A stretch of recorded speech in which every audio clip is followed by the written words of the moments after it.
the great happiness. खंतीच सोवच सत्ता समनानांच दर्शनम कालेन धम्म साकच्छा येतं मंगलमुत्तमम्।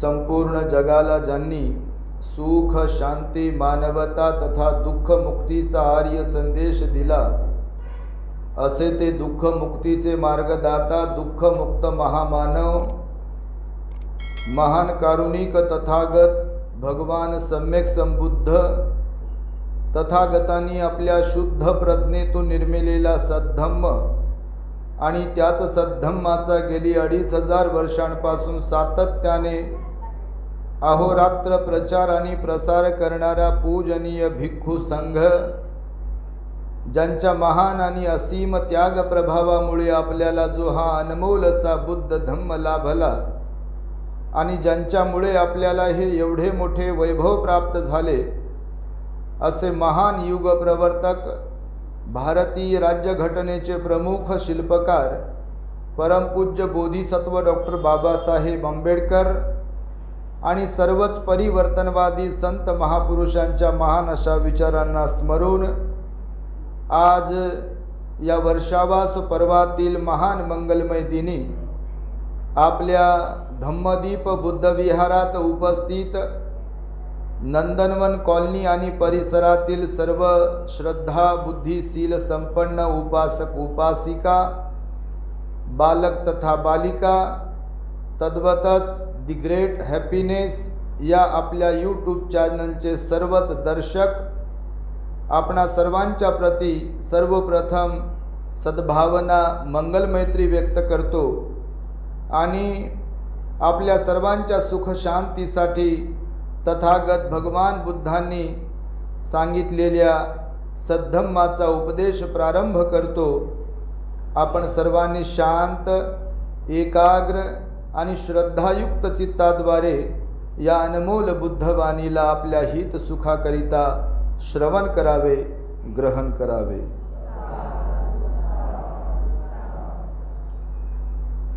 भगवान बुद्धांनी 2600 वर्षांपूर्वी श्रावस्ती येथील जेतवन बुद्ध विहारामध्ये वास्तव्य करीत असताना 38 प्रकारचे मंगल सांगितलेली आहेत महामंगल सूक्ताच्या द्वारे, आणि त्या महामंगल सूक्ताला आपण श्रवण करीत आहात। क्रमशः आपण एक एक मंगल पाहत आहोत। तेव्हा आज या महामंगल सूक्तातील धम्मचर्चेचा 18वा भाग आपण पाहणार आहोत। यामध्ये आज एक नव्याने गाथा आपण सुरू करीत आहोत। खंतीच सोवच्च सत्ता समणानंच दस्सनं कालेन धम्म साकच्छा येतं मंगलमुत्तमम्। ही भगवंताची वाणी आहे, पाली भाषेतून दिलेली। तेव्हा प्रथम 2 शब्द जे आहेत, खंतीच हा एक शब्द आहे, सोवच्च सत्ता हा दुसरा शब्द आहे। आपण मागे जेव्हा 10 पारमितांच्या वरती धम्म देसना श्रवण करीत होतात, धम्मचर्चा करीत होतो, त्या दरम्यान खंती पारमिता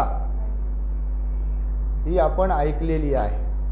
खंती पारमिता म्हणजे मनुष्य जीवनाला दुःख मुक्तीकडे घेऊन जाण्यासाठी ज्या 10 पूर्णत्वाच्या अवस्था भगवंतांनी सांगितल्या, त्याला आपण 10 पारमिता म्हणतो।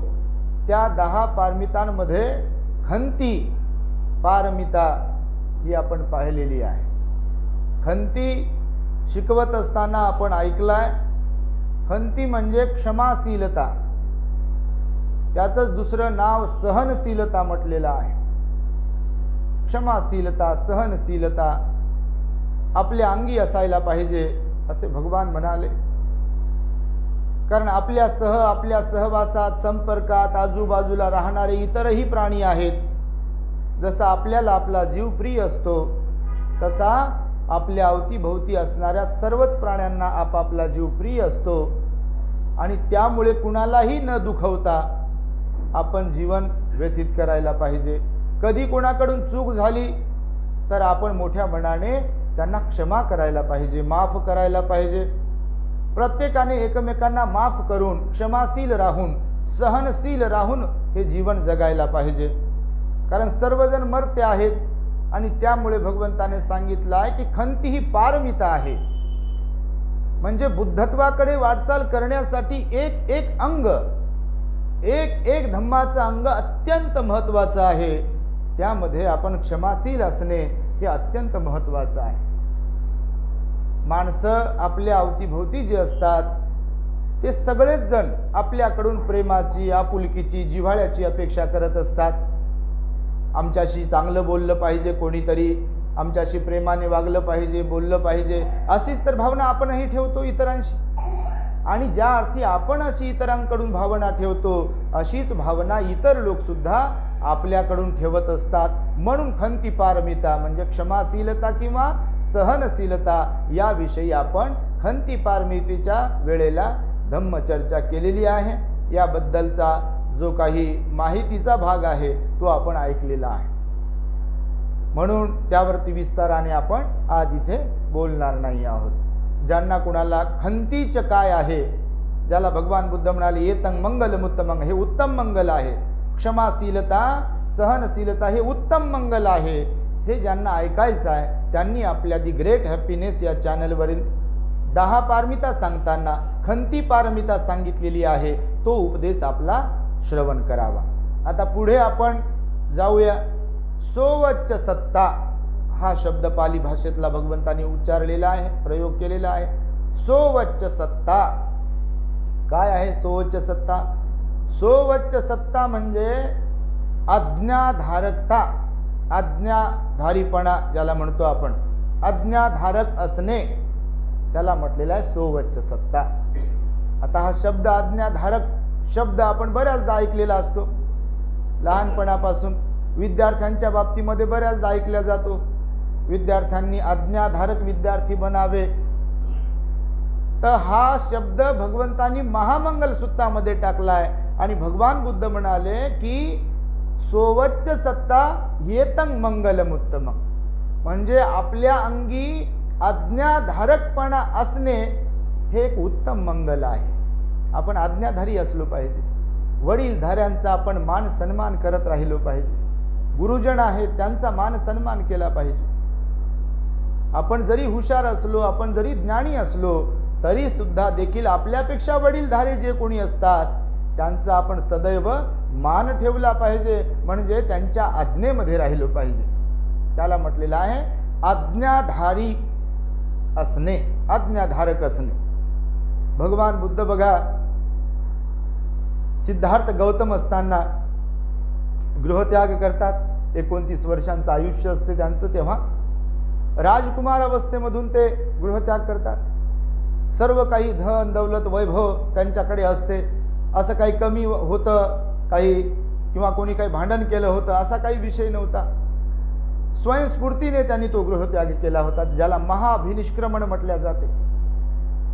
आणि जेव्हा मग सिद्धार्थ गौतम उरुवेलेच्या दिशेने जातात राजगृह मार्गे, तेव्हा आलार कालमाकडे जातात, उद्दक रामपुताकडे जातात. आपण जर वरवर करणी आपल्यामध्ये असलेल्या इगोचा विचार केला, श्रीमंतीचा, धनाचा विचार केला, अहंकाराचा विचार केला तर बऱ्याचदा असं होते की जे अहंकारी लोक असतात, मग ज्यांना कुणाला ज्या कोणत्या गोष्टींचा अहंकार असतो ते खालच्या लोकांना तुच्छ समजतात. म्हणजे समजा माझ्याकडे मी करोडपती आहे तर लखपती असलेल्या लोकांची गिनती नसते आमच्याकडे, बरोबर. मी फार विद्वान असेल, कोणतीही विद्वत्ता माझ्याकडे असेल तर माझ्यापेक्षा कमी विद्वान असलेल्या लोकांकडे आपण लक्ष देत नाही. का तर आपण विद्वान आहोत, आपण धनवान आहोत. असं होते अहंकारामुळे. परंतु तुम्ही या ठिकाणी विचार करा की सिद्धार्थ गौतम राजकुमार असताना त्या बाबतीत जर आपण विचार केला तर आलार कालम एक संन्यासी होते, उद्दक रामपुत्र एक संन्यासी होते, पण तरी सुद्धा राजकुमार असलेले सिद्धार्थ गौतम ध्यानाचे धडे घेण्यासाठी त्या उद्दक रामपुत्राकडे आणि आलार कालमाकडे जातात. त्यांच्या अंगी तर सद्गुणांची खाणच होते. सिद्धार्थ गौतम बोधिसत्व असले तरी सुद्धा सद्गुणांची खाण होते. आणि जे सद्गुणी लोक असतात, जे सिलवान असतात, जे विनम्रवान असतात, जे आज्ञाधारक असतात, ते लोक आपल्यामधले अवगुण जे आहे ते काढून टाकतात, त्याला महत्त्व देत नाहीत. आणि जे लोक चांगले असतात त्यांना जाऊन शरणार्थी बनतात, त्यांना जाऊन वंदन करतात, त्यांच्याकडे आपली विनम्रता प्रकट करतात आणि त्यांच्याकडून शिकण्यासारखं जे जे म्हणून काही आहे ते शिकत असतात. हे चांगल्या आज्ञाधारक व्यक्तीचं लक्षण आहे. तुमच्या माहितीसाठी सांगेल, मुंबईमध्ये संत गाडगे बाबा एका स्टेजवरून भाषण देत होते, कीर्तन देत होते. तुम्हाला हा मुद्दा माहिती असेल. आणि अमेरिकेच्या कोलंबिया युनिव्हर्सिटीमधून आणि लंडनच्या स्कूल ऑफ इकॉनॉमिक्समधून बॅरिस्टर असलेले MA, PhD, DSc, LLD, D.Litt, barrister at law एवढ्या डिग्र्या घेतलेले, त्या काळात न भूतो न भविष्यती अशा प्रकारचे प्रकांड विद्वान असलेले बाबासाहेब जेव्हा संत गाडगे बाबांच्या संदर्भात ऐकतात, त्यांचं महात्म्य, त्यांचं मोठेपण, त्यांचा सृजनशीलता, त्यांची सहनशीलता, त्यांच्यातलं सील, त्यांच्यातलं चारित्र्य, त्यांच्यातला चांगुलपणा, परोपकाराची भावना ही जेव्हा बाबासाहेबांना भावते, समजते, तेव्हा एक दिवस बाबासाहेब आपल्या मोटार गाडीतून जातात. सायंकाळच्या वेळी संत गाडगे बाबा स्टेजवर उभं राहून कीर्तन देत असतात. पुस्तकांमध्ये बऱ्याच याचा संदर्भ दिलाय. आणि बाबासाहेब जाऊन पब्लिकमध्ये समोर बसतात खाली. तर बाबासाहेब म्हणजे दिसायलाही चांगले गोरे गोमटे होते, राहणीमानही उच्च दर्जाचं होतं आणि बोधिसत्वाची चर्याच वेगळी असते. आपल्यासारखी काय चर्या नसते अशी ओबड धोबड. आपल्यासारखी म्हटलं बा मी, तुम्ही तर फार सुंदर आहात, काही विषय नाही. तर बाबासाहेब असे येऊन समोर बसले. संत गाडगे बाबा, त्यांचं ते ड्रेस, त्यांचा पेहराव एकदम साधा भोळा होता. आणि मग ते कीर्तन करत असताना लगेच त्यांना समजलं, कारण कार्यकर्ते वगैरे सोबत बाबासाहेबांच्या असायचे. तर बाबासाहेबांना पाहिलं गाडगे महाराजांनी, गाडगे बाबांनी, आणि लगेच माईकवरून ते बाबासाहेबांना विनंती करत होते की साहेब तुम्ही वरती या. बाबासाहेब म्हणत होते, नाही साहेब, नाही बाबा, ती तुमची जागा तिथेच बरोबर आहे आणि ही माझी जागा इथेच बरोबर आहे. आता ही घटना बघा, छोटीशीच घटना आहे, पण यातून एवढ्या आभाळा एवढ्या महामानवाचं मन किती मोठं आहे, किती ती विनम्रता, किती ते सील, किती ते चारित्र्य, किती ते आज्ञाधारकपणा किंवा संताचं, मोठ्या माणसाचा आपण आदर कसा केला पाहिजे, या संदर्भातला भाव या छोट्याशा गोष्टीतून प्रकट होतो. बाबासाहेब वरती गेले नाही. बाबासाहेब म्हणाले, तुम्हीचं कीर्तन ऐकण्यासाठी मी आलोय. आणि आपण जर कम्पेअर केलं एखाद्या अशा व्यक्ती बरोबर, तर घरूनच आपलं ते मागे सांगितली त्या कोल्ह्यासारखी गोष्ट, घरूनच कन्हायची गोष्ट चालते आपली. अरे काय खराय होते, कोणता तरी भंतेजी आलाय म्हणे विहारात आणि या लोकांना काही कामधंदा नाही आणि जाऊन बसतात, नाही का. अशी क्वालिटी वेगळी आणि महामानवामध्ये असलेली क्वालिटी वेगळी. एखाद्या सद्गुणांची खाण असलेल्या माणसामध्ये क्वालिटी वेगळी. आणि म्हणून तो आज्ञाधारकपणा आपल्यामध्ये असावा. आपण किती कोण आहोत हे महत्त्वाचं नाही आहे. जीवन जगत असताना आज्ञाधारकपणा हा अत्यंत महत्त्वाचा आहे, खूपच महत्त्वाचा आहे. बाबासाहेबांमध्ये तो आज्ञाधारकपणा होता. सर्वच महामानवांमध्ये तो आज्ञाधारकपणा असतो. सगळ्या महापुरुषांमध्ये सुद्धा आज्ञाधारकपणा असतो, वडीलधाऱ्यांचा मान ठेवण्याचा. दुसरी एक घटना बाबासाहेबांनी गाडगे बाबांच्या संदर्भामध्ये आहे. विषय निघाला म्हणून हे येतं असं. मुंबईच्या JJ हॉस्पिटलमध्ये संत गाडगे बाबा आजारी होते, ॲडमिट होते. बाबासाहेब दिल्लीला होते, मिनिस्टर होते, सेंट्रल मिनिस्टर, केंद्रीय मंत्री होते बाबासाहेब. आता आत्ताच्या केंद्रीय मंत्र्यांचा एखादा तुम्ही काही पाहिलं त्याचा गाजा वाजा शहान शोक, ते तोऱ्यात असतात मंत्री वगैरे जे असतात ते. बाबासाहेब दिल्लीवरून आले, बाबासाहेबांना समजलं की संत गाडगे महाराज बाबा ॲडमिट आहेत आणि त्यांची तब्येत बरी नाही आहे, शेवटच्या घटका मोजत आहेत. तर ते दिल्लीवरून आले मोटार गाडी घेऊन, तर राजगृहावर गेले अगोदर आणि राजगृहावरून मार्केटमध्ये गेले. मार्केटमधून त्यांनी 2 घोंगड्या घेतल्या. घोंगड्या आता घोंगड्या राहिल्या नाही जास्त, अगोदरच्या काळात घोंगड्या होत्या.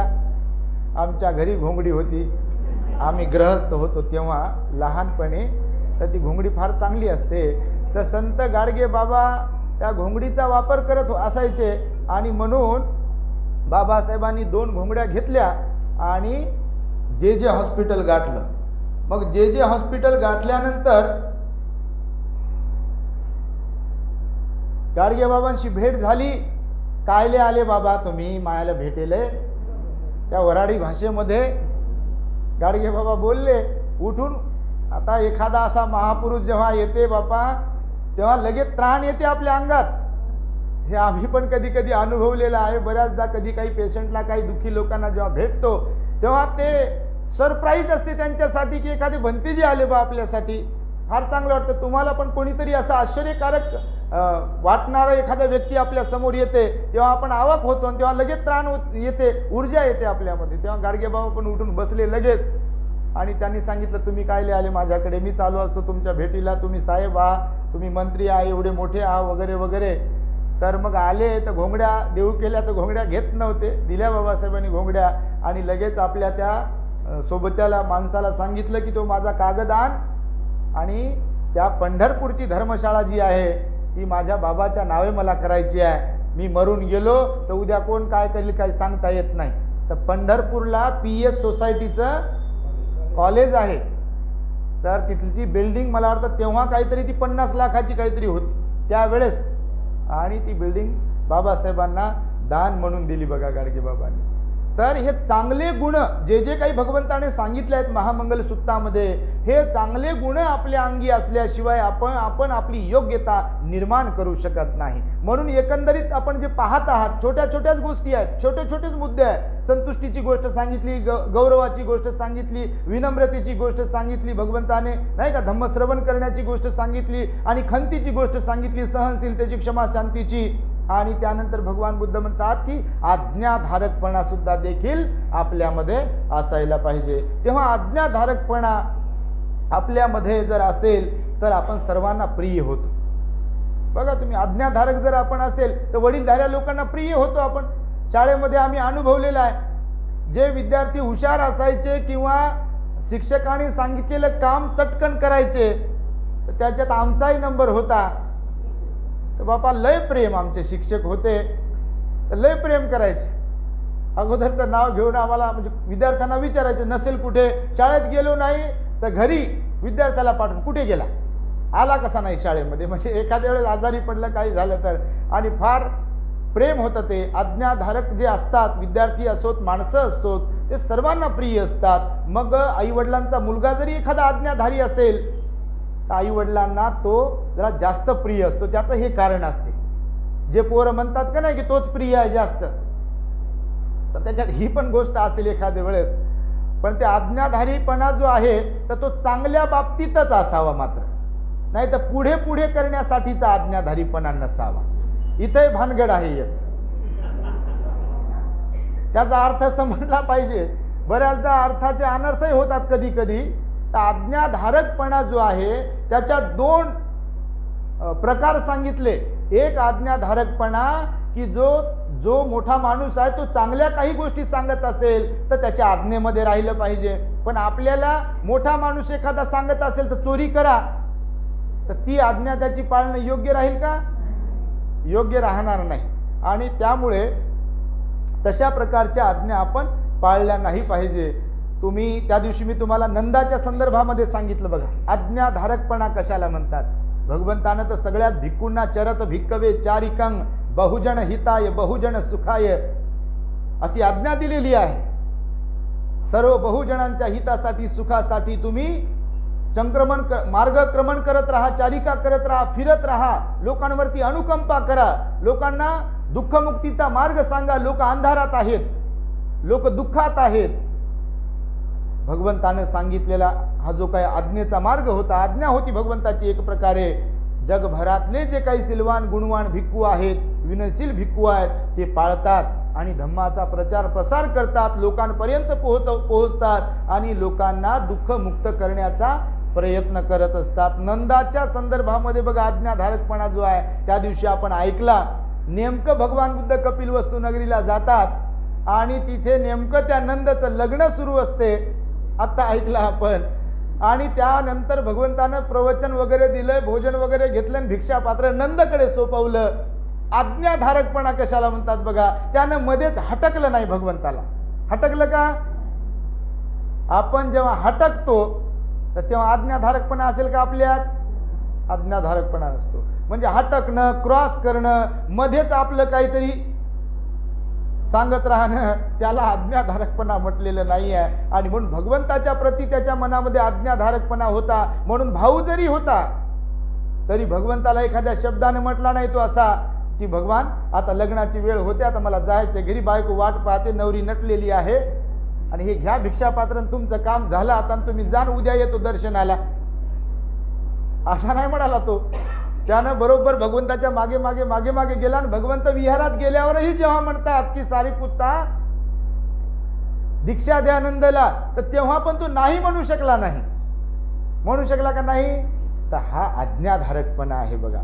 वडीलधाऱ्या लोकांचा मान ठेवणे, उद्धटपणाने न वागणे, हा जो स्वभाव आहे त्याला आज्ञाधारकपणा म्हटलेला आहे. अंगुलीमालाच्या बाबतीमध्ये पण आपणास माहिती आहे का म्हणून तो डाकू बनला होता. गुरुजींची आज्ञा होती. त्याच्या गुरुजींनी सांगितलं होतं संशयामुळे, गुरुमातेवर संशय केला त्याने, गुरुमाता आणि अंगुलीमाला अहिंसकाच्या मध्ये, आणि त्याने सांगितलं की 1000 लोकांच्या बोटांची माळ मला पाहिजे आहे. आणि तो गेला. मग गुरूंची आज्ञा होती म्हणून गेला. तर त्या गुरुने अशी आज्ञा दिली की लोकांना मारण्यासाठीची, तीही त्याने पाळली. आणि जेव्हा बुद्ध गुरु भेटले तेव्हा त्यांनी सुद्धा जी आज्ञा दिली की माणसं जोडायचे आहेत, माणसं मारायचे नाही आहेत, मारणं सोपं आहे, जोडणं अवघड आहे, हे जेव्हा अंगुलीमालाला सांगितलं गेलं तेव्हा भगवंताने त्याला कर्मस्थान दिलं आणि तो ध्यान करत राहिला आणि पुढे पुढे गेला आणि मुक्त झाला, अर्हत झाला. तर भगवंताची आज्ञा मानल्यामुळे तो मुक्त होऊ शकला. एकंदरीतच त्या काळातले जेवढे काही भिक्खू होते, उपासक होते, भगवंताची आज्ञा मानणारे होते. आपण ऐकून राहिल्याशिवाय आपली प्रगती होऊ शकत नाही. आपणच मोठं म्हटलं तर काही शिकू का जगाकडून? आपण काही शिकू शकत नाही आपण जगाकडून. तुम्ही विचार करा ना, मी नेहमी विचार करतो की राजा प्रसेनजीत कुठे, राजा बिंबिसार कुठे, अजातशत्रू कुठे? अहो रोज दर्शनासाठी येत होते आणि भगवंतानं जे सांगितलं ते ऐकायचे. त्याला आज्ञाधारकपणा म्हणतात. राजे लोक भगवंताचं ऐकायचे, भगवान भगवानच होते तरी सुद्धा तेच लोक भगवंताचं ऐकत होते ज्यांच्यामध्ये आज्ञाधारकपणा होता. हे जे भिक्खूंना विनय सांगितला मी त्या दिवशी तुम्हाला सांगितला की वयाने जरी मोठे असतील परंतु जर दीक्षेने छोटे असतील तर ते तरुण असलेले, आपल्यापेक्षा वयाने कमी असलेले आणि दीक्षेने मोठे असलेल्यांना वंदन करतात. हा आज्ञाधारकपणा आहे ना, आज्ञाधारकपणा आहे. तुमच्यात असं कधी कधी होते नात्यांमध्ये. आता आम्हाला ते कधी लक्षात येतं, लग्नात वगैरे लोकांच्या घरी गेल्या, वयानं लहान म्हणते ही मामी आहे आमची, वयानं छोटी आणि मामी कोणाची तरी कोणी, असे नाते असतात कधी कधी वयानं आपल्यापेक्षा छोटे. तर त्यांना पण तुम्ही वंदन करत असाल, त्यांच्या पाया पडत असाल कधी कधी, तर असं होते. तर आज्ञाधारकपणा जो आहे तो गुण आपल्यामध्ये असायला पाहिजे असं भगवंताने सांगितलेलं आहे. एक महत्वपूर्ण अशी कथा आहे, घटना आहे राहुल आणि भगवान बुद्धांच्या संदर्भामध्ये. राहुल जेव्हा कपिलवस्तूला भगवान गेले तेव्हा भगवंताला वारसा हक्क मागण्यासाठी माता यशोधरेने राहुलाला पाठवलं होतं. अतिशय सुंदर असं त्यांचं वर्णन केलं पूर्ण शरीराचं आणि राहुलाला पाठवलं. भगवान बुद्ध पुढे, राहुल पाठीमागे. 7 वर्षांचा काहीतरी राहुल होता तेव्हा, राहुल बाळ. वारसा हक्क मागता मागता विहारात पोहोचतो राहुल. त्याची दीक्षा होते सारीपुत्ताकडून. भगवान बुद्ध आदेश देतात सारीपुत्ताला की याला वारसा हक्क द्या. काय वारसा हक्क आहे? तर भिक्षापात्र आहे आणि चिवर आहे, दुसरं काय वारसा हक्क आहे? आणि मग ते दिल्या गेलं. मग राहुल भिक्षू बनले. मग भिक्षू बनल्यानंतरचा एक किस्सा आहे, राहुलाला केलेला उपदेश, जो अत्यंत महत्वाचा उपदेश भगवंताने केला. भगवान बुद्ध तेव्हा राजगृहामध्ये राहत होते. भगवान वेळुवनात राहत होते. राजगृह फार मोठा नगरी होती. राजगृह नगरी जी होती ना, बिंबिसार राजाची राजधानी, मोठी होती नगरी फार. तर भगवान बुद्ध वेळुवनात राहत होते राजगृहातल्या, आणि राजगृहाच्याच बाजूला असलेल्या अंबल ठिकाण नावाचं एक ठिकाण होतं. तिथे राहुल राहत होते, तिथच्या विहारामध्ये. एकाच शहरात होते, एकाच नगरात होते, पण अंबलठिकाच्या विहारामध्ये राहुल राहत होते आणि भगवान वेळुवनामध्ये राहत होते. एकदा असंच भोजन वगैरे आटोपल्यानंतर भगवान बुद्ध भिक्षू संघासह अंबलठिकाला पोहोचले. सगळ्यांचं लक्ष ठेवायचं ना, भगवान बुद्ध पिता आहेत, वडील होते, सगळ्यांची माहिती ठेवायची, आपल्या दिव्य दृष्टीने पाहायचे कोणता भिक्खू चुकत आहे, कोणाकडून काय कमी जास्त होत आहे. भगवान बुद्ध बरोबर तिथे पोहोचायचे आणि त्यांना उपदेश द्यायचे. बुद्ध भगवान होते, दिव्य दृष्टी प्राप्त. आणि मग राहुलाकडे जातात तर भगवान बुद्ध असे दुरूनच आलेले पाहून राहुलाने लगेच बकेटीमध्ये पाणी घेतलं, पाट घेतला आणि आसन ठेवलं भगवंताकडे पाहून. आणि भगवंतांना आल्यानंतर भगवंताच्या पायावर पाणी टाकलं, पाय धुवून घेतले, पाय पुसून घेतले भगवंताचे. भगवंताला बसायला विनंती केली, भगवान आसन तयार आहे. भगवान बसले आणि भगवान बसले, भंतेजी लोक बसले राहुल समोर. देवदत्ताला जेवढं प्रेम केलं, देवदत्ताच्या प्रती जी मानसिकता होती प्रेमाची, आपुलकीची, राहुलाच्या प्रती जी मानसिकता होती आपुलकीची, प्रेमाची, जिव्हाळ्याची, कारुण्याची, तशीच मानसिकता देवदत्ताच्या बाबतीत होती. समान करुणा होती सर्वांच्या प्रती. असं काही नव्हतं की राहुल अगोदरचा म्हणजे बोधिसत्व असतानाचा सिद्धार्थाचा पुत्र होता म्हणून त्याला वेगळं वागणं, असा काही विषय नव्हता. भिक्खू संघामध्ये सर्वच पुत्र बुद्ध पुत्र आहेत आणि त्यामुळे राहुलाला काही विशेष दर्जा नव्हता.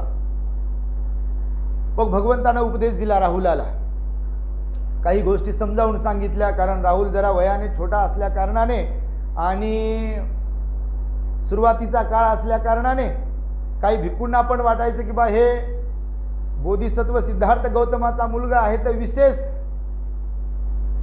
जशी नगर सेवकाच्या मुलाला मुलीला, आमदाराच्या खासदाराच्या मुलाला मुलीला विशेष सवलत दिल्या जाते, विशेष ट्रीट केल्या जाते, त्यांच्याबरोबर विशेष मान सन्मान. आमक्या आमक्याचे सुपुत्र, कू जरी असले तरी सू होते, त्याला कू असले की सू लागते. कारण बाप आता मोठ्या पदावर आहे तर मग काय, ते कू जरी असला तर आता सू बनते, म्हणजे कुपुत्राचा सुपुत्र बनते, त्याचा भाई बनते, युवा नेते बनतात. काय काय बापा पाहाव तर ते असं काय करावं कायच नाही. आणि हांजी हांजी करणारे असे की विचारूच नका, असे लयच हांजी हांजी करणार. काय तर काहीच नाही, काय भेटत काय असेल भेटून भेटून पहा. हांजी हांजी करणाऱ्या लोकांना पण म्हणजे नको त्याला महत्त्व द्यायचं, नको त्या गोष्टीला. तर मग भगवान बुद्धांनी त्या राहुलाला उपदेश देताना सांगितलं की राहुल, जे वयाने छोटे असतात त्यांनी मोठ्यांच्या सोबत आज्ञाधारक बनून राहिलं पाहिजे, त्यांचा मान सन्मान केला पाहिजे, त्यांच्याशी उद्धट वागलं नाही पाहिजे, उद्धट बोललं नाही पाहिजे. मोठे लोक आले की हात जोडले पाहिजे, उठून उभं राहिलं पाहिजे, त्यांची सेवा केली पाहिजे. ह्या सगळ्या गोष्टी सांगताना भगवान बुद्धाने त्यांना हेही सांगितलं की बघा, खोटं नाही बोलल्या गेलं पाहिजे. मजाकमध्ये सुद्धा, मस्करीमध्ये सुद्धा खोटं बोलल्या नाही गेलं पाहिजे. स्वतंत्र उपदेश केला बघा राहुलाला भगवंताने तिथे जाऊन हेतुपुरस्सर, की मजाकमध्ये मस्करीमध्ये देखील असा कुठल्याही प्रकारचं वर्तन आपल्याकडून घडता कामा नये की ज्यामध्ये मोठ्या लोकांचा मन दुखेल, त्यांना ठेच पोहोचेल. त्यांच्याशी उद्धटपणाने वागायचं नाही आहे आणि उद्धटपणाने बोलायचंही नाही आहे, खोटं बोलायचं नाही आहे, चुगली करायची नाही आहे, निंदा करायची नाही आहे, या संदर्भातील उपदेश दिला. आणि त्यामध्ये सुद्धा भगवंताने सांगितलं आहे की आपण आज्ञाधारक असायला पाहिजे. मोठ्या लोकांसोबत वागताना बोलताना आज्ञाधारक असावं, असा राहुलाला उपदेश दिलेला आहे. बाबासाहेबांच्या संदर्भामध्ये जर तुम्ही बघा, अनेक कार्यकर्ते होते बघा त्या काळातले. आता परिस्थिती कशी आहे ही मी तुम्हाला सांगायची गरज नाही. त्या काळातले कार्यकर्ते जे होते खरोखर आज्ञाधारक होते बाबासाहेबांच्या संदर्भामध्ये. एका हाकेला ओ द्यायचे बाबासाहेबांचे. एवढा आज्ञाधारकपणा होता, एवढा आदर होता बाबासाहेबांच्या संदर्भामध्ये लोकांना त्या काळातल्या, की बऱ्याच अशा काही गोष्टी येतात आता पुढे पुढे. त्या पनवेलच्या त्या एल्वे बंधू जो काही आहे, पाणी दिलं म्हणतात, त्या हॉटेलवाल्यानं पाणी दिलं नाही बाबासाहेबांना. बाबासाहेबांची मोटार निघून गेली आणि त्यानं घरातून माठ आणला, तिथं तो बसला. शेवटपर्यंत त्यानं तिथं पानपोळी टाकली, माठ टाकला बाबासाहेबांच्यामुळे. कधीतरी बाबासाहेबांची मोटार या मार्गाने येईल आणि हॉटेलवाला बाबासाहेबांना पाणी नाकारेल आणि मग मी मात्र सन्मानपूर्वक पाणी बाबासाहेबांना पाजेल, असा विचार केला. आणि पूर्ण शेवटपर्यंत तो तिथे राहिला. बघा, त्याचं छोटंसं स्मारक आहे पनवेलला, मुंबईजवळ, नाही का. किती आज्ञा, किती विनम्रता, किती आदर आहे बघा. असा आदर आज्ञाधारकता असल्याशिवाय आदर नाही. आदर असेल तर आज्ञाधारकपणा आहे. आणि त्यामुळे त्या काळातले कार्यकर्ते बाबासाहेबांच्या समवेत जे असायचे प्रचंड आज्ञाधारक होते, आज्ञाधारी होते. तुम्ही नाशिकच्या गायकवाडांचं उदाहरण घ्या, इथले तुमचे वराळे कोणीतरी होते त्यांचं उदाहरण घ्या. भरपूर लोक होते असे. आता आम्ही नगरला मागे गेलो होतो, पुण्याला जात असताना, तर नगरमध्ये दीपक अमृत म्हणून आपले उपासक आहेत. त्यांचे नातेवाईक आहेत एक तळेगावला, पुण्यात, जिथे बाबासाहेबांनी बंगलो घेतलेला होता. आताही तो बंगलो आहे. तो लोकांनी घेतला होता. आता त्याचा शोध लागला की बाबासाहेबांनी जागा विकत घेतली होती म्हणून आता तो आहे. तर त्या तळेगावच्या बाबासाहेबांच्या बंगल्याच्या शेजारी एक बाई राहत होती, अनाडी बाई, अशिक्षित बाई. आता ती जिवंत आहे. आता आम्ही भेटणार आहोत तिला पुण्यामध्ये गेल्यानंतर. मागच्या वेळेसच भेटायचं होतं पण वेळच आम्हाला भेटला नाही. बोलणं झालं, भेटणार आहोत. तिची खासियत सांगतो तुम्हाला की आज्ञाधारकपणा जर असेल किंवा आदर असेल तर आपला स्वभाव कसा असतो. बाबासाहेब त्या बंगल्यावर जायचे. स्वतःचा बंगला बाबासाहेबांचा होता. लिखाण काम वगैरे करायचे, थोडंसं आराम वगैरे करायचे. आणि तिथे मग काशीबाई नावाची काहीतरी ती महिला आहे आता जिवंत असलेली. तर बाबासाहेबांना बाजरीची, ज्वारीची आणि ते उडीद, मूग, काय काय मिक्स केलेल्या डाळीची भाकरी असते, ती भाकरी आवडायची म्हणा बाबासाहेबांना. आणि काहीतरी ते कशाची तरी ठेचा का चटणी, मुगाची डाळ, मेथीची भाजी, असा बाबासाहेबांचा काही एकदम साधा आणि चांगला सात्विक आहार होता म्हणतात. तर ती आई सांगत होती, आजी सांगते की जिथे कुठे मी असायचे, बाबासाहेब जेव्हा जेव्हा बंगल्यावरती यायचे पुण्यामध्ये, तेव्हा मी कुठेही जरी गेली असेल गावाला वगैरे पाहुण्यांकडे, तर माझं काम धाम सोडून जोपर्यंत बाबासाहेब तळेगावातल्या बंगल्यामध्ये आहेत तोपर्यंत मी तिथेच थांबायचे आणि बाबासाहेबांना जेवण बनवून वाढायचे. आणि माझ्या हातचं जेवण बाबासाहेबांना खूप आवडायचं, आत्ताही सांगते. तर तिने एक प्रसंग सांगितलेला आहे की ती गरोदर होती. आदर कशाला म्हणतात, आज्ञाधारकता कशाला म्हणतात. गरोदर होती आणि बाळंतपणाचे दिवस तिचे जवळ आले होते. तर डॉक्टरांनी सांगितलं असेल की बा आज उद्या काहीतरी हॉस्पिटलमध्ये येऊन ॲडमिट व्हा. आणि ती ॲडमिट झाली. आज ॲडमिट झाली आणि तिला सांगितलं की उद्याची तारीख आहे काय, उद्या डिलेव्हरी होणार आहे. नेमकं ॲडमिट झाली आणि बाबासाहेब आले. आणि बाबासाहेब आले तर बघा, मला पण ते ऐकताना असं एकदम म्हटलं, बाप, एवढे चांगले लोक असतात की एखाद्या चांगल्या व्यक्तीच्या प्रती मनामध्ये असा भाव असतो बघा. आणि आपण चांगले असल्याशिवाय दुसऱ्याचं चांगुल पण समजूच शकत नाही आपल्याला. ही पण गोष्ट एक लक्षात ठेवा. आपण चांगले असल्याशिवाय जगात जे जे काही चांगुलपण आहे किंवा जेवढी चांगली माणसं आहेत त्यांचं चांगुलपण आपल्याला समजूच शकत नाही जर आपण चांगले नसेल तर. पण आपण जर चांगले असेल, आपलं मन जर चांगलं असेल, तर जगात जे कोणी लोक चांगले आहेत त्यांचं चांगुलपण लगेच आपल्या लक्षात येते आणि आपण अट्रॅक्ट होतो, त्यांच्याकडे आकर्षिले जातो. तर मग ती ॲडमिट झाली, बाबासाहेब आल्याचं समजलं त्या घरच्या लोकांकडून. तर बाळंतीण होणारी महिला ती सांगते की मी डॉक्टरांना सांगितलं की माझा देव आलेला आहे आणि माझ्या हातचं जेवण त्यांना फार आवडते आणि मला पण ते देण्यामध्ये फार आनंद वाटते, जेवू घालण्यामध्ये. तर मला जाण्याची परवानगी द्या. डॉक्टर म्हणाले, बाई तुम्ही आता बाळंतीण होणार आहे आणि कुठे जाता? तर वेदना वगैरे तर होतच असतील त्या माऊलीला, पण ती आता जिवंत आहे. आणि गेली ती, बाबासाहेबांना स्वयंपाक वगैरे बनवून पाठवून दिला आणि नंतर पुन्हा हॉस्पिटलमध्ये गेली आणि गेली तर मुलगा झाला मग लगेच. तो मुलगा जिवंत आहे, त्याच्याशी बोललो आम्ही आणि तो मुलगा झाला. मग बाबासाहेबांना समजलं की काशीबाईला मुलगा झाला आणि बाळंतीण आत्ताचा डब्बा. मग तो डब्बा जो होता त्यातलं जेवण बाबासाहेबांनी केलं. नेमकं जेवण करता करता बाबासाहेबांना सांगितलं गेलं की काशीबाई बाळंतीण झाली आणि तिला मुलगा झाला. महामानव पण किती करुणावान असतात बघा. बाबासाहेबांना जेवढं जेवले तेवढं जेवले, बाकीचा डब्बा जो जेवण उरलेलं होतं ते तसं टिफिनमध्ये पॅक केलं, जे काही असेल टिफिन वगैरे त्यावेळेसचा. हॉस्पिटलमध्ये गेले मोटारीतून त्यांच्या आणि हॉस्पिटलमध्ये जाऊन ते असं म्हणतात की माऊली सांगते, तिचा मुलगा पण सांगतो की बाबासाहेबांना स्वतःच्या हातानं त्या माऊलीला ते आपल्याला मिळालेली भाकरी जेवण खाऊ घातलं बघा. काय ते पुण्य असेल हो.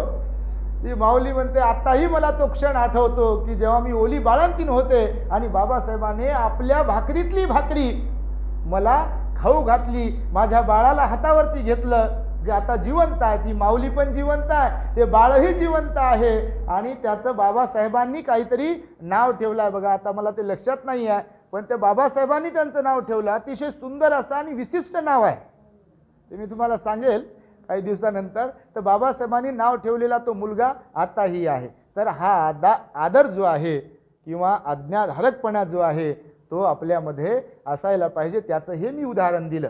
म्हणजे आदरही तेव्हाच करू शकतो जेव्हा आपल्यामध्ये आज्ञाधारकपणा आहे, किंवा आज्ञाधारकपणाही तेव्हाच आपल्यात असू शकतो जेव्हा आदर आहे. हे सिमिलर असा शब्द आहेत, सारखेपणा असलेले शब्द आहेत. त्यामुळे हे चांगुलपण आपल्याला आज्ञाधारकपणामधूनच येते. बाबासाहेबही लहानपणी सुद्धा आज्ञाधारक होते विद्यार्थी दशेमध्ये असताना, आणि म्हणून तर त्यांच्या वडिलांनी सुद्धा त्यांना शिकवलं आहे की आपल्यापेक्षा वडीलधाऱ्या सगळ्या लोकांचा आपण मान सन्मान केला पाहिजे, त्यांना त्यांची सेवा केली पाहिजे, त्यांना आदर दिला पाहिजे.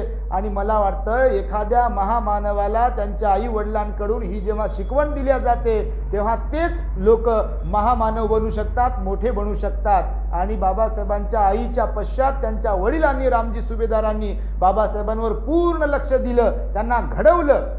आणि म्हणून मी नेहमी सांगतो आपल्या लोकांना की केवळ रामजी सुभेदारांनी बाबासाहेबांना शिक्षणाचीच गोडी नाही लावली, तर माणसांशी कसं वागावं, वडीलधाऱ्यांशी कसं वागावं, गरीब दीनदुबळ्यांशी कसं वागावं, इतरांचा विचार कसा करावा, हेही रामजी सुभेदारांनी शिकवलं असावं. आणि बाबासाहेब तसे कबूल होतात. माझ्या वडिलांनी केवळ मला शिक्षणच दिलं नाही, तर मला चांगुलपणाचे धडे सुद्धा दिले, सुसंस्कार दिले, आणि म्हणून की काय मी इतरांचा विचार करू शकतोय आज.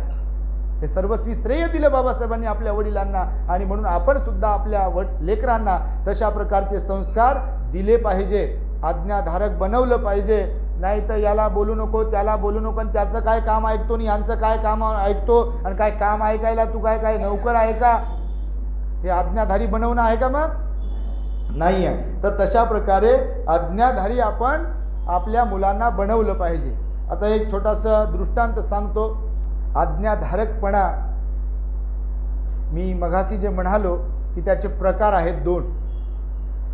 चांगल्या कामांसाठी आज्ञाधारकपणा असेल तो आपल्या फायद्याचा कामाचा आहे, आणि वाईट गोष्टींसाठी आज्ञाधारकपणा असेल तर तो आपल्या कामाचा नाही, तो आपल्याला भलतंच वळण लावते. मग जसे लोक नादाला लावतात बघा, काही लोक दारू पियाच्या नादाला लावतात,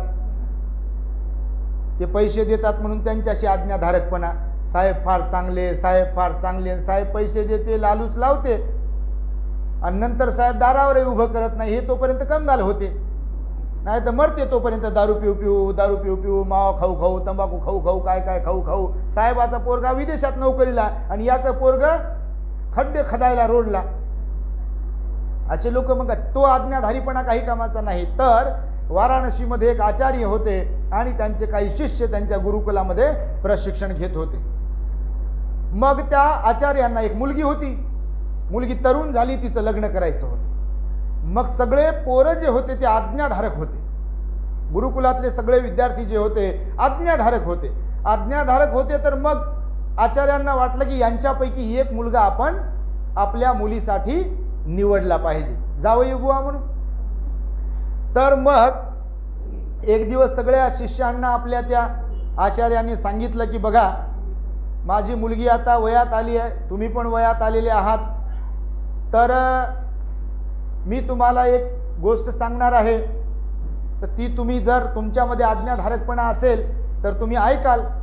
शिष्य म्हणाले ठीक आहे, सांगा गुरुजी. तर ते आचार्य म्हणाले की बघा, तुम्ही घरी जा आपापल्या आणि प्रत्येकाने घरातून एक एक वस्तू चोरून आणायची. असा गुरु आहे ना, आज्ञाधारकपणा. तर मग गुरुजींनी सांगितलं की प्रत्येकाने एक एक वस्तू चोरून आणायची आहे, परंतु ती चोरी तेव्हाच करायची आहे की जेव्हा तुम्हाला कोणी पाहत नाही आहे, बघत नाही आहे चोरी करताना. मग सगळ्यांनी एक एक वस्तू आणली आणि प्रत्येकाच्या वस्तूवरती त्या आचार्याने नाव लिहिलं की फलाण्या फलाण्याकडून ही वस्तू आणली. आता कसे तुम्ही 50 रुपयाचं पॉकेट देता लग्नामध्ये, बंद पॉकेट देत असता की नाही? जेवण केलंय 200 रुपयाचं आणि 50 रुपयाचं पॉकेट दिलंय. असं नका करत राहू, कोणी करत असेल तर मग सगळ्यांनी आणलं वस्तू, पण एका विद्यार्थ्याने मात्र वस्तू काही आणली नाही. मग सगळ्यांच्या वस्तू आल्या, मग गुरुजींनी पाहिलं सगळ्यांच्या वस्तू आल्या पण एक जणांना आणली नाही. तर गुरुजींनी त्याला विचारलं की सगळ्यांनीच तर वस्तू आणल्या, पण तू का नाही आणली? तू तर खूपच आज्ञाधारक होता, पण आता काय झालं वस्तू आणायला सांगितली? तर त्यानं सांगितलं, महाराज तुम्ही जी आज्ञा दिली आतापर्यंत मला, ती मी पाळत आलो. माझ्यातला आज्ञाधारकपणा आपणास ठाऊक आहे, चांगल्या प्रकारे अवगत आहे आपल्याला. पण आता जी आज्ञा दिली आहे पोरीच्या लग्नाचा आमिष दाखवून, तर ती आज्ञा मला काही पटली नाही. मला शिक्षा द्या, मी ती भोगायला तयार आहे, पण तुमच्याकडेच मी आतापर्यंतचं शिक्षण घेतलं आहे की वाईट गोष्टी करू नये, त्याच्यात चोरी करू नये, हे तुम्ही शिकवलंय. आणि तुम्ही म्हणालात की कोणी न पाहता चोरी करून घेऊन या वस्तू, पण मी मनातल्या मनात विचार केला, जगात असं कोणतंही स्थान नाही, ठिकाण नाही की आपल्याला कोणीच पाहू शकत नाही. हे वरवर करणी जरी आपल्याला वाटत असेल की कधी कोणी पाहत नाही वगैरे वगैरे, पण हकीकतमध्ये या धर्तीवर मनुष्यासह एवढे जीव जंतू पशु पक्षी राहतात की आपल्याला ते दिसत नाहीत, पण त्यांना आपण दिसतो.